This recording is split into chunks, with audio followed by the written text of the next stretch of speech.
bestiálisan megölik. És mint tanú, az ő lábához tették le ruháját. Mert a kereszténységgel, Krisztussal úgy tudta, hogy megosztod a zsidóságot. Tehát akkor mi volt az első csattanás? Frontális ütközés Pálban a lelkében. Hát tudta, hogy Isten azt mondja, ne ölj. És tudta, hogy ez a fiatal diákonus az egyháznak, ez senki ellen nem vétett, csak egészen Krisztusnak adta az életét.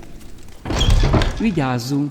A csata nem az egyház ellenségei meg közöttünk van, nem a pogányok meg a keresztények között, elsősorban bennünk folyik a csata. Főleg egy fölnőtt megtérése előtt. És maga Szent Pálnak a találkozása Jézussal, őtőle származik, amit Lukács leír az apostolok cselekedeteiben. Saul még mindig lihegett a dühtől, és halállal fenyegette az Úr tanítványait. Elment a főpaphoz, és arra kérte, adjon neki ajánló levelet a damaszkuszi zsinagógához, hogyha találott embereket, férfiakat vagy nőket, akik ezt az utat követik, megkötözve Jeruzsálemben hurcolhassa őket, a zsidó honfitársai. Keep moving. Már Damaszkusz közelébe járt, amikor az égből egyszerre nagy fényesség ragyogta körül. Földre hullott, és hallotta, hogy egy hang így szólt: Saul, Saul, miért üldözöl engem? Erre megkérdezte, ki vagy, Uram? Azt folytatta: én vagyok Jézus, akit te üldözöl. De állj fel és menj a városba, és ott majd megmondják neked, mit kell tenned. Utitársainak elakadt a szavuk, mert hallották a hangot, de nem láttak semmit. Saul feltápászkodott a földön, kinyitotta a szemét, és nem látott. Ez is egy ütközés. Eddig azt hitte, hogy ő lát helyesen. Úgy vezették be Damaszkuszra, kézenfogva, 3 napig nem látott, nem evett és nem ivott. Damaszkuszban volt egy Ananiás nevű tanítvány. Az Úr egy látomásban megszólított: Ananiás. Itt vagyok, Uram, felelte. És az Úr folytatta: kelj föl, és siess az egyenes utcába. Keresd meg Júdás házában a tarzuszi Sault, nézd, imádkozz. És a látomásban lát egy Ananiás nevű férfi, téged. Ahogy belép hozzá, és ráteszi a kezét, ahogy visszanyerje látását. Ananiás tiltakozott: Uram, sokaktól hallottam, hogy ez az ember mennyi ártott szentjeidnek Jeruzsálemben.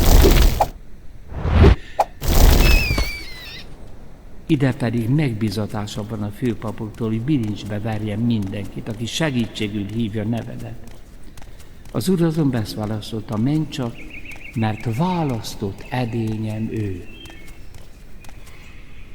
Hogy nevemet hordozza a pogányok előtt, nem csak a zsidók előtt, hanem a gyűlölt pogányok előtt is, királyok és Izrael fiai között.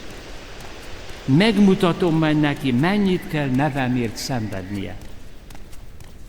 Ananiás elment, betért a házba, és e szavakkal tette rá kezét: Saul testvér, Urunk Jézus Krisztus küldött, hogy aki megjelent neked idejöveteleden az úton, hogy visszakapd szemed világát, és eltelj a szent lélekkel. Azon nyomban valami hályogféle vált le szeméről, és visszanyerte látását. Fölállt, megkeresztelkedett, majd evett, és előre kapott. Kedves testvérek, hol folyik az igazi csata? Saul lelkében. A frontvonal nem ott van, hogy a te hitetlen vejed, nem tudom, stb. Meg mit csinálsz, nem. Elsősorban bennünk van. Itt kell kezdeni. Tehát bennünk a Krisztusban hívőkben volt egy hatalmas küzdelem.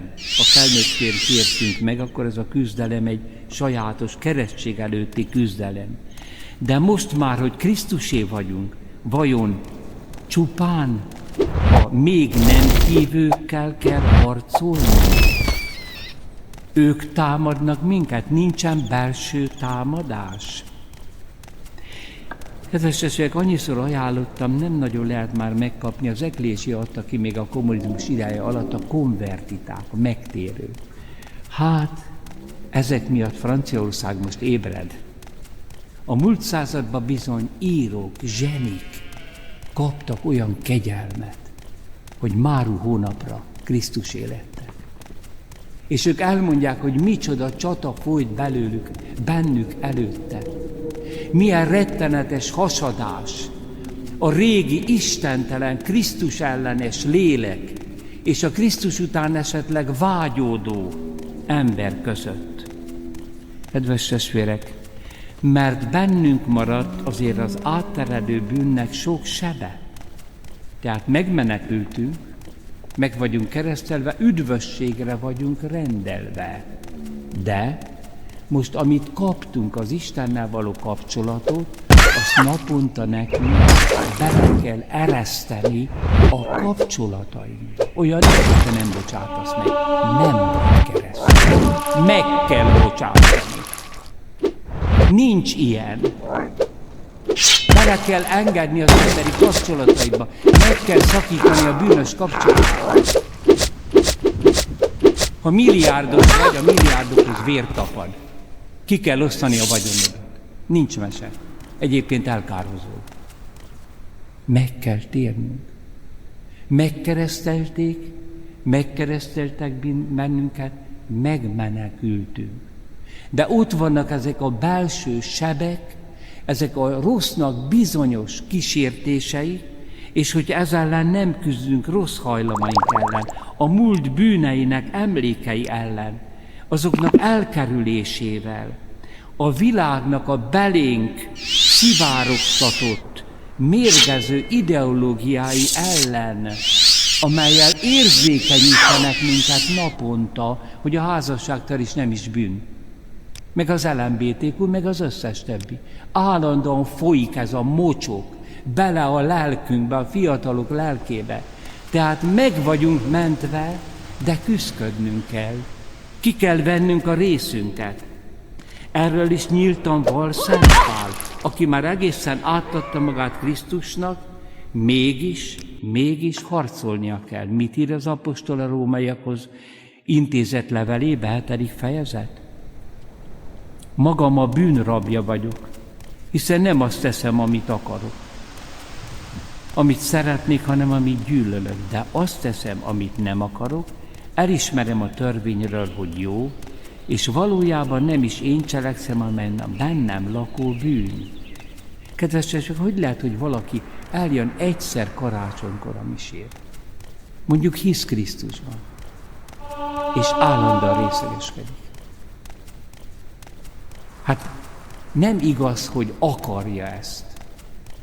Ez már megy benne, tehát tessék elmenni elvonott úrára.